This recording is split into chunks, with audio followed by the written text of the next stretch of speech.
What's up, guys? Welcome back to another episode of the Trout Wrangler Podcast. I'm your host, Ryan Garrity. As you know, this guy right here is our show's vibe curator, Mr. Maverick. What do you have to say to him? Big deal. Good guy. How you having a good day today, dude? They took out your dog park. You looked at it like your Roman Empire was burning down. Any thoughts on that? No thoughts, just sadness. Anyway, we got a super cool episode coming today. We got Mr. Kurt Belding from Western Obsessions TV. Some people might be wondering, uh, what do you, why are you having a dude that hunts on? So one thing that I always talk about, and I have talked about previously on this podcast, is hey, stop, dude. There are flies over there. That I've talked about on this podcast is um, the similarities between bow hunting and fly fishing, and decided that Kurt would have been a really good reference for that podcast episode. And that's what we got him on for. We're going over the similarities between the fly fishing and bow hunting scene. And I think it's a super fun episode, super cool. Just a all around fun conversation. The vibe curator over here is having happy feet. I don't know what's going on, but before we get into the show, I want to thank the show partners that make this possible: Free Fly Apparel, Trout Routes.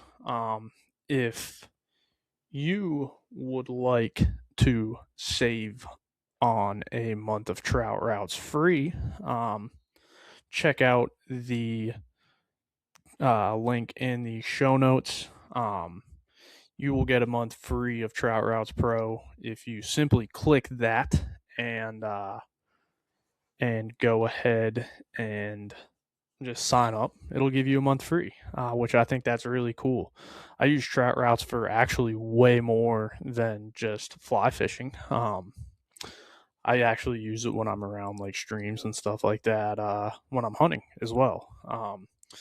Another podcast partner we have this year, new, Cordina Eyewear. Check out the link in the show notes to save on your shipping and get your shipping for free, or use the code rise_flies CLT at checkout to get your shipping for free with Cordina Eyewear. Rounding out the set, Yeti coolers and a Fwetta coffee, two great companies. Check them out. And up next is our interview with Kurt Belding of Western Obsession TV. What do we got going on over here, guy? All right. Up next is the interview. What's up, guys? Like I said in the intro, we do have an interview. A lot of people are probably saying, well, you're a fly fishing podcast. What are you guys going to go over with a hunting outfitter today? Well, a lot. I have this conversation on this podcast a lot, is the similarities between bow hunting and fly fishing. And it's that time of year, everybody's got deer hunting on their mind. Something I love to do, something that a lot of people in the fly fishing space like to do, and I felt like this was the guy for it. I'll kick it over to you to let you introduce yourself a little bit, Kurt. Yeah, hey, thanks, Ryan. Appreciate you having me on, man. I do quite a bit of, or actually, I used to do quite a bit of fly fishing. I don't do a ton anymore just because I have a family and a job or a career, or company, and, do all the other stuff. So I stay pretty busy, man, and sometimes it falls off. But yeah, I'd love to talk about some similarities between fly fishing and archery hunting, and we can dive into any tactics that you want. Let's give your listeners as much value as possible. Okay, dude. Yeah, definitely. Dude, so one thing about fly fishing, I think, and bow hunting that is there's that crossover there is both people. If you're into fly fishing, you're probably bow hunting because it is hard. It is the probably the hardest way to do something in that sport, you know? Because it's like, don't get me wrong, like bait caster fishing, it's awesome, all that stuff. Rifle hunting, it's fun, but it's like the peak of the sport, in my opinion, is bow hunting. Um, For do you kind sure. of feel that way as well? Yeah, for sure. And you could even go like, bow hunting with a compound versus bow hunting with a trad bow, like a Oh traditional yeah, bow, like I'm a compound guy. I haven't even really shot traditional bows, but I'm curious about them. I'm oh interested in yeah, it, and I just haven't picked one up yet. Just because I want to stay super efficient on what I'm doing. But that would be the hardest of the hard, right? It's oh killing yeah. something with a traditional bow, and fly fishing is obviously, man. I remember when I first started, if I could just tie on a fly and keep it on my tippet, that was a win right there. Oh yeah, dude. You know what I mean? So it's 100%, not dude. easy. A hundred Yeah. percent, dude. And I think like that's like half the battle, man. Too is like when it gets down to it, it's like you get there in front of the fish, you see it. It's like, and 98% of the time, dude, still, it's like I'm getting hung up in a dang tree, and it's kind of like that same thing where it's like I almost get like the when you're drawn back and kind of like shaking, you get the jitters, and Hmm. it's like, well, I'm in a tree, or I shot under but I shot under that big 8 point that was in front of me. Mm. But dude, that is 100% like the biggest thing, dude. Like it is a win if I can just keep my fly on my hook. For sure. Yeah. And like some other similarities that I would really push into, just, from when I got better at fly fishing, right? Like it is hunting. Like you're Oh, hunting the 100%. fish. You're coming upstream in a strategic way. You don't want to be casting shadows or to spook fish. You're looking at specific eddies or like, pockets of slower moving water. You're very strategic in what flies you're using, what hatch. Like this is all that strategic things you're doing to catch a fish with a fly rod. You're doing very similar stuff with a bow, right? Oh, So, and I, 100%. I do a lot of elk hunting with a bow. So I'll just kind of compare that to elk hunting is, I am moving uphill in the mornings for thermals. Okay. You're moving upstream, towards the fish because the fish are typically, looking upstream, right, against the current, right? So like I'm moving upstream. Same thing with elk, and then I'm trying to figure out, okay, these elk are feeding, and they're going to be coming back to bedding, as it gets late in the morning. So that's a lot of strategy there when I'm elk hunting with a bow. Same thing with fly fishing. Okay, what are they doing? Are they feeding right now? What are they feeding on? Or is it midday? Or like, what's going on? There's a lot of strategy for between the two. You Oh, know. 100%, man. Like, see, that's one thing I haven't got that elk hunting bug yet, man. I have not, dude, like, Mhm. my buddy has it bad. He's, like, sick for it. He, uh, he goes to Colorado every year and, up in Grand Junction. And dude, Mhm. he's sick for it. He said, he's like, I've gone back every year since I went up in high school. He's like, I Mhm. cannot get elk off of my mind. And that's kind of now, kind of like for me, how red drum fishing is, especially in flood tides. Mm. Dude, like Sure. that's a thing too, where it's like hunting as well, where it's like you can see the fish, they're tailing, they're feeding, and stuff like that, and you just got to make that right cast at them. Um, Mhm. I think the funniest story my buddy has ever told me. So his mom hardly ever goes on these elk hunts with him and his dad, and it was like the one year they brought my buddy's mom, and and they had her all out there in camo. She never usually deer hunts. She's usually the one that is cooking at camp or something like that. But Sure. this particular year, she decided she wanted to go, and they went. And my buddy said to Judy, he's like, I saw a giant bull elk, and he's like, it was right at 41 yards. I don't Oof. know how or why, dude, but my buddy's sweet spot is 40 yards exactly on the dot. Every animal he has killed has been exactly 40 yards on the dot. And I'm like, buddy, if I'm over 30, I'm in risky business there. but, but like, he's like, dude, I pulled an arrow out, knocked it. He's like, I turned. He's like, started to run a little bit, and he's like, I'm following it. And he's like, finally it stopped. And he goes, I clicked my release, and he goes, I shot into the skinniest sapling I've ever Oh seen. my He said goodness, it was yeah. that big around, and he said, dude, he's like, I started cursing. He's like, it was probably the most amount of swear words I've ever said in front of my mom. And he said, I grabbed another arrow, knocked it. The elk started running. And he's like, thank God. He's like, I got back up. He's like, I knocked that elk down. Second shot after recovering, shooting into a sapling. I No was like, kidding. dude, Dad, I was like, that is something that would only happen to you. I was like, you have a horseshoe up your ass when it comes to shit like that, man. Like,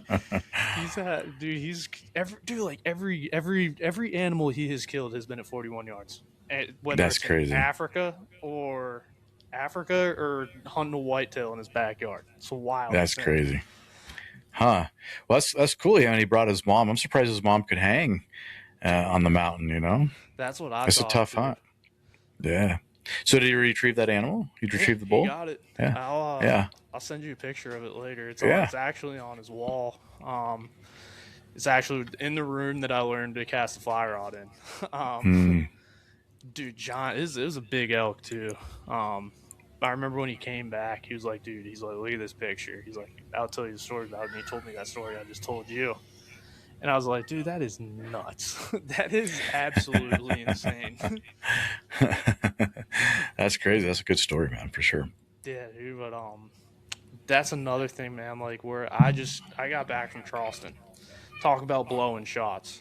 I feel so. I feel like I had a bad one this year during deer season, and I had a bad one when I was flood tide fishing a couple weeks ago. I landed a dang clouser minnow on a red's head, literally like on his forehead, and that fish got up and left. I was like, dang, I'm not even gonna attempt to recast at that. Yeah, I'd say that fish would be spooked. Oh yeah, dude, 100%.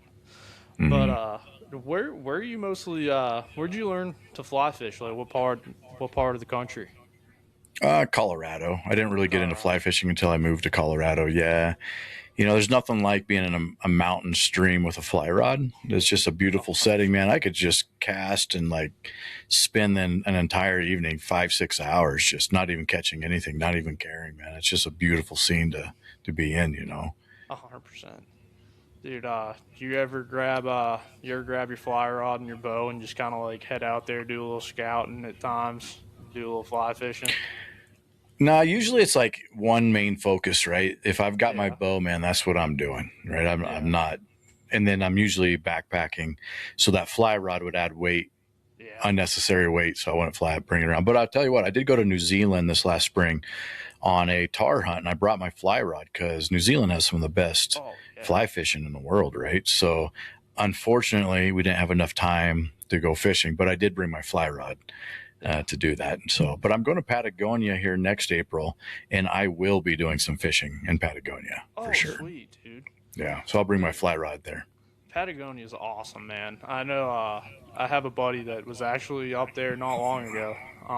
He runs a bourbon company, and he was up there at one of the lodges, and I think it was like Patagonia. I forget which one it was, but he was up there. He said he's never nothing like it. Dude, yeah, New Zealand, man. What were you hunting tar out there? Yeah, chamois and tar, backcountry, backpacking. We had a helicopter drop us off about halfway through the trip. We came out to go into a different area, and first time on a helicopter, man, that was pretty cool. That was a fun experience. So helicopters flew us in pretty deep into some of the mountains and dropped us off for another 3 or 4 days. It was great. Oh, dude, that's pretty sweet though. That's one of those things, man. I think that's on everyone's bucket list, man. Either fly fishing in New Zealand and then tar hunting too, man. That's something, dude. That's nuts. Dude, like, Yeah, I had a buddy it was. that fished New Zealand last year. Did you? Did he do pretty good? Yeah, dude, he did awesome. He sent me some of the craziest pictures I'd ever seen. Yeah, it's a beautiful place, man. I was on the South Island. That's where we went hunting because it's just more public land and more mountainous terrain on the South Island of New Zealand. But it's it's fantastic for a do-it-yourself kind of thing. For whether it be fishing or hunting. You could go to New Zealand pretty cost effective. I mean, the flight itself is a little bit expensive and a long flight, but you can charter a helicopter to drop you in some remote area and boom, you're off fishing or hunting or whatever you want to do. Oh yeah, dude, that'd be something that'd be kind of crazy. Like, I know you probably see it on the hunting side as well, where it's like the hosted trips, where it's like you get a group of Mm-hmm. guys and you go out there. I think I saw that you did some trips kind of like that on your website. Mm-hmm. Um, dude, it's like Yeah. I feel like that'd be like a perfect, like they call it this in the saltwater industry, where it's like a cast and blast. Yeah. Yeah. And where Cast and it's blast. like, Uh-huh. yeah, dude, I feel like New Zealand would be just such a sick place to do that, man. Like, Oh, for sure. You definitely want to like a lot enough days, right? Like probably a yeah, 10-day trip for sure, where you can get some hunting in, and then you could hit some rivers and do some fishing for sure. New Zealand would be great. I'm excited for Patagonia. They have some of the best trout fish, biggest trout, in the oh world. yeah, So like I'm excited to do that. Some big browns and um, yeah, man. Yeah, cast and blast. That happens quite a bit. Like there's a lot, in Texas, the Panhandle. You can do a lot of that stuff. You could do like ducks and stuff like oh that. yeah. Like there's a lot of cast and blast places you go. Usually, man, I'm super singular focused. If I'm going on a trip, I'm just super singular focused on like whatever animal that I'm after, and Yeah. that's the only thing I'm focusing on. That's how I get there in the fall, man. Is it's like I completely just put my fly rods out of sight, and I'm like Mm, I will deer hunt for at least the early season up until November.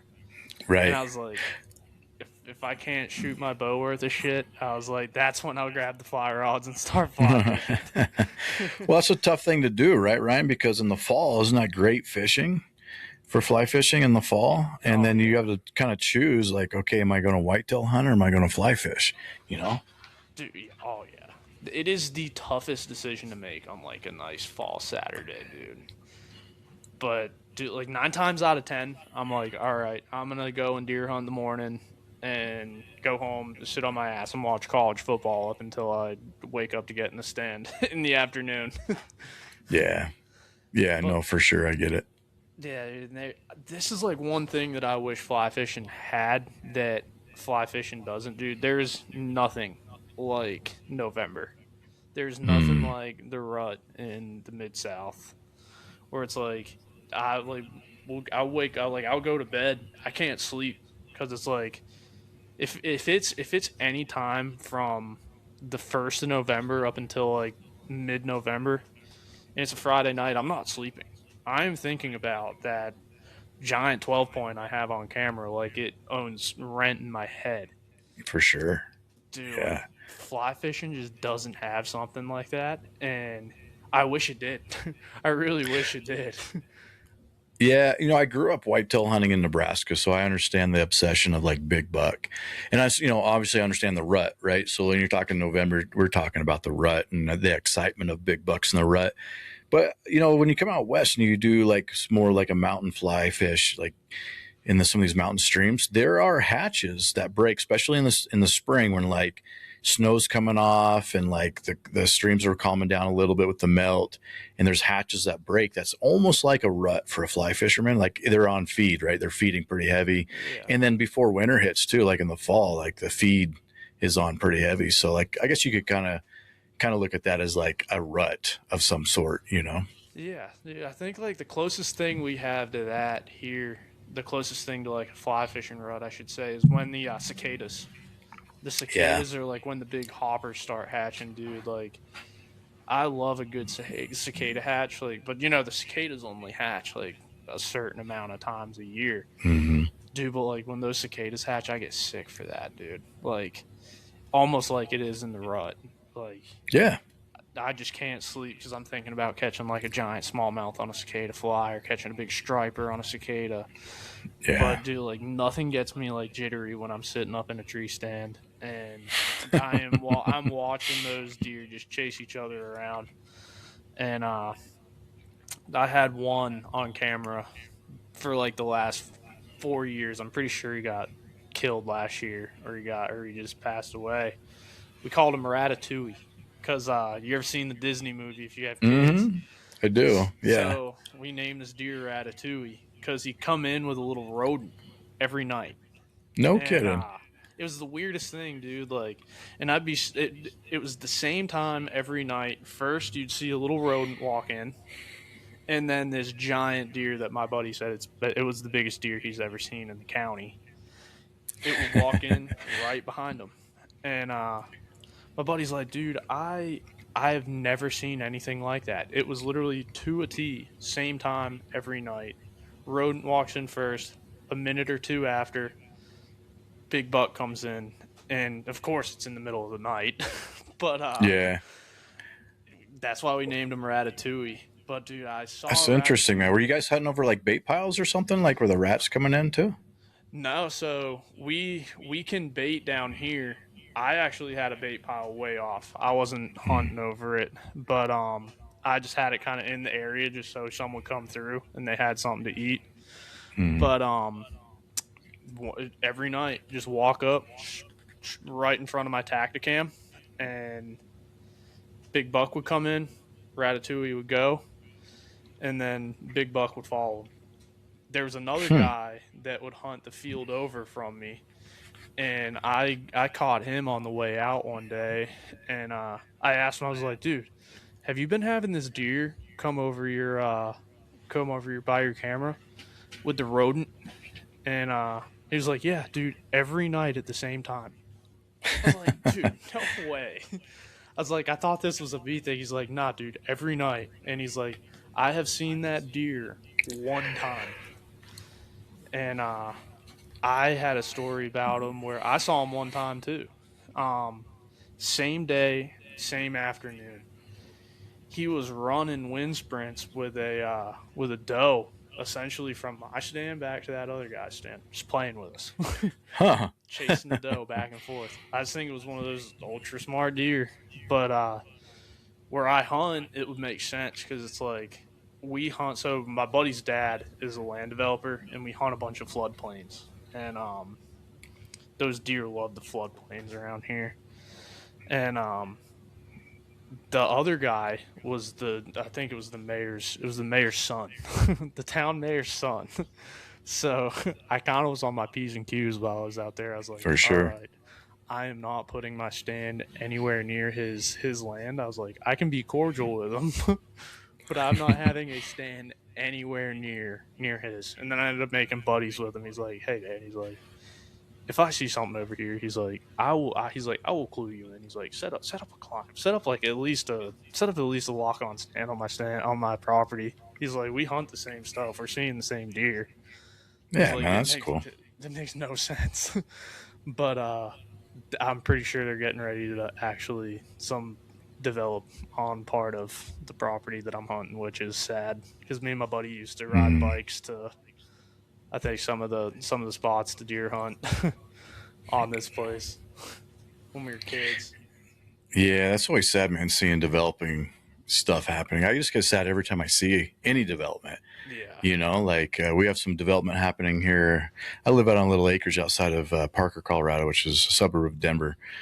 So I drive back and forth into Parker, and there's always deer and pronghorn out in these fields, and now there's some development, and obviously push the animals out, and I just see the land all tore up and getting ready for the build, and I'm just like, man, I need to move somewhere where there's like that stuff doesn't happen, but I don't think there is a place like that in the world, man. Dude, I mean, it's a big thing right now, dude, especially like hunting and fly fishing both. You're seeing more and more development on some of these places where people love to hunt and fly fish. And then another thing is like either like the corporate um private water and stuff like that, and like and all that stuff, man. It's like that's a big thing up here in Boone, man, where Appalachian State is there's private water that these like corporations are starting to buy up, and they'll fork off that part of the river, and like you can't get in like off on the bank, but you can if you access it from the water. They can't do anything about it, but they still will. It's the same Yeah. thing, man. Like I feel that like we see it all the time when you're just talking about it, dude. Like development is something that is slowly just diminishing some of the wildlife in these areas. Oh, for sure. Yeah, the footprint of humans on the wildlife is just getting bigger and bigger. And like a lot of the states where I live out here west is recreation in the mountains, like people going on hikes, Yeah. disturb wildlife a lot more than what people think. And I'm nothing. I mean, I love the outdoors, and I don't think anything less of guys wanting to go on a hike. But when you're hiking, man, you have to also understand that like what you're doing to the wildlife at the same time. Oh yeah, man, and it's I see it. So we did a thing in the Smokies in college where I lived up there for a week, and some of the stuff that's going on up there, like even what they have to do to like bears that get too friendly with people and they kind of turn into a problem because people are feeding them, is Mm-hmm. insane. And they really can't help to not to do it because it's like if a bear hauls off and goes insane on a person, like yeah, you're gonna have to take some steps to like transport that bear, tag it as like an aggressive bear, and then also if it happens again, you got to tag it a second time, and if it happens a third time, what happens after that. It's kind of like a Oh three yeah. strikes you're out kind of thing. But Mm-hmm. it's like people are always wondering. It's like, well, we're in Gatlinburg. They're like, why are there like bears coming down into downtown Gatlinburg and walking the streets? And it's like people have to realize it's like like these places are their home too. Yeah. Well, And they're especially bears are opportunistic animals, right? So if they yeah, think there's food in a suburban place or even in the downtown of a smaller town or whatever, like they're going to go in it because they're hungry. They want to eat. oh yeah, and it's kind of like one of those things too, where it's like, do you remember the big fire that happened in Gatlinburg not long ago? How many years ago? Like 2, 3 years ago? Yeah, I'm pretty sure it's like it might have been longer than that. They had a huge fire in the Smoky Mountains, and it kind of got its way Hmm. down to Gatlinburg and Hmm. took out a lot of the forest up there, and it pushed Mm-hmm. all those bears out. And they went down to Gatlinburg and into cities like Pigeon Forge, and like some of them I just don't think left. But it's like they'll go around and kind of like open people's doors. People don't realize how smart bears actually are until like they realize that a bear can open up a door and smell a Snickers bar from miles Oh away. yeah, for sure. Yeah, yeah. And then they get in your vehicle and tear the heck out of it because they Yeah, can't get back out. Yeah, I dude. know. So I worked up in Cashiers, North Carolina, and it was kind of funny. Like some of the members would come down and go to our lake club, and and their car would be like all scratched to shit, and we'd be like, "Oh, what happened?" And and they're sitting there and they're like, "I had a bear get in my car." Opened up the doors, got in there, shredded up my seats, and I was like, "Well, did you like leave food in your car?" And they were like, "Yeah, I did." And I was like, "Well, that's your problem." I was like, Yeah. if you leave food in your car and you're in an area where there are bears, they're gonna find that food. It's kind of like Oh, bringing for meat in a sure. buffet and Yeah, saying, "Have at it." for sure, man. Like I took my mom elk hunting one year, and we ended up killing a bull, and we packed him out. We stayed in town, this little town, for the night, and we are going to drive back the next day. And we put all the meat in a cooler and just threw it in the back of the truck so it could get super cold and almost maybe freeze, right? And I didn't really think twice about it. I didn't lock it. I just shut the lid, and it had like little like handle snaps, like so it'll Yeah. snap shut. The next morning, dude, a bear had gotten in there, and we actually blew him out because he was in the cooler getting meat, and like chased him down the road, and he stole like her back straps and like a quarter, and like, oh, she was mad. Oh, dude, Mm-hmm. man, that's crazy. So yeah, bears are smart, man. They know how to get into things, and they're opportunistic animals, man. If you got some food or some meat or whatever, they'll figure it out, and they'll smell it from a long ways away. Oh yeah, dude. I mean, it's nuts, and it's like, Mm-hmm. if do you guys have a bunch of browns down there, or the bigger black bears No, primarily up in black. I Florida? mean, My black. Sometimes we have color phases. We'll have like a cinnamon or like a brown or color phase black bear, but brown bears aren't. Wyoming's got some grizz, but brown bears typically in Alaska is where Yeah, you dude. find brown bear. If you do, like, I've run into some of the. I can't remember which ones are less what's it called, less aggressive than the other. Um, that Well, it's the one, black bears are way less aggressive than grizzlies, obviously. yeah, we had a black bear down here. So I work at a golf course. During the week, we had one walking our golf course not long ago because Hurricane Helene blew a bunch of the ones from the mountains out. But dude, like those ones, I come across them when I'm fly fishing. Sometimes they'll get like a little curious, but they're not gonna come up and like make a commotion and freak out on you. But like they're kind of cool just to Mm-hmm. sit back and watch them work, trying to look for fish. They're doing the same thing I am essentially. Yeah. Yep. For sure. Yep. No, I know. No, bears are actually really curious, man. I was on an archery elk hunt and I was putting on a stock on this bull, and I'm close. Like I'm within a red zone. I'm just trying to figure out how to get the shot off. But then in my corner of my eye, I saw a black bear that was curiously coming up, and he was only 20 yards from me. And I just turned and like saw him, and I'm like, all right, do I need to draw on this black bear or can I keep hunting the elk? You know what I mean? Because I didn't have Yeah. a bear tag in my pocket at the time. But like, is he going to come try to eat me, or am I, you know what I mean? And actually, dude, I was on a grizzly bear hunt in Alaska, and it was a really close call, man. We got charged by 2 grizzlies in Alaska, and like, yeah, it was super close call. So bears are no joke, man. Like, even though they look all soft and cuddly, you don't want to mess with them. Oh yeah, dude. I mean, it's nuts. I mean, it's so crazy that people like go up, like we are just talking about a second ago. Like they'll go up into the mountains in these national parks and they'll just poke at them. They Mm-hmm. poke at them, and then they'll wonder why it's getting transported out into the middle of the forest and getting tagged. It's like because you're Yeah. like, pardon my French, it's like you're fucking with it. You're fucking with it in its own home. Yeah. Yeah. But Yep. You don't want to mess with them, man, for sure. I don't know.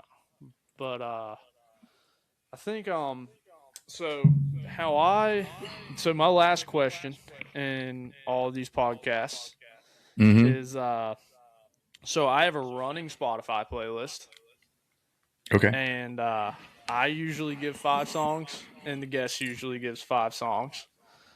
So any of your 5 favorite songs that you want added to the playlist, you got Oh, any? for Spotify? Shoot, man. Oh, that's tough. I'm not a big, like, I don't really know the names of songs, but I'll like, maybe we can come up with it here. So Yeah. like, depending on like what I'm doing is what type of music that I'm listening to. So if I'm just chilling driving, I'm a country guy, or if I'm at Okay. home, like I got to go up and cook dinner for the family here in a few minutes. So, I'll throw in some country, and I love the older, like, George Straits and like Garth Brooks and like that old school country. So pick some of that old stuff, and I'm all about that. But if I'm like doing a workout, because I work out quite a bit, and I'm all about doing very hard workouts, Yeah. then and I'm a 90s guy, right? I'm a grunge kind of alternative metal guy. So I love Rage Against Machine when I'm doing that Oh yeah. stuff, and kind of that heavier stuff. So, man, go ahead and pick a few of those if you want to put them on your Spotify. Maybe mix up with a little bit of Rage Against Machine and maybe some like old school country, dude. I can definitely do that, man. That's what but dude, that's all I got for you this evening. Dude, thank you so much for coming on. Absolutely, Ryan. Thanks for having me, man. I appreciate you and appreciate the time. No problem, man. You got any last thanks or plugs you want to give? How people can find you? The easiest way to do it is just go to my website, westernobsessionstv.com. There you'll see a lot of our TV episodes. You also see I own a hunting consulting business, so we have a lot of trips that we can connect people with that, if they want to do a bucket list hunt. And then if you want to kind of see what I do day to day, like some of those hard workouts or like stuff like that, that's my Instagram. Just search Western Obsessions and you'll find it. Cool, man. What's up, guys? That was Mr. Kurt Belding with Western Obsession TV. Super cool episode. If you liked it, throw a subscribe on the YouTube channel. Give a review on the Apple Podcast, or just follow on Instagram at rise_flies CLT. Appreciate you guys listening today. Once again, if you want free shipping on some Cordina shades, rise_flies CLT at checkout. And if you would like a free month of Trout Routes Pro, check the show notes link, and look forward to hearing everybody on Friday.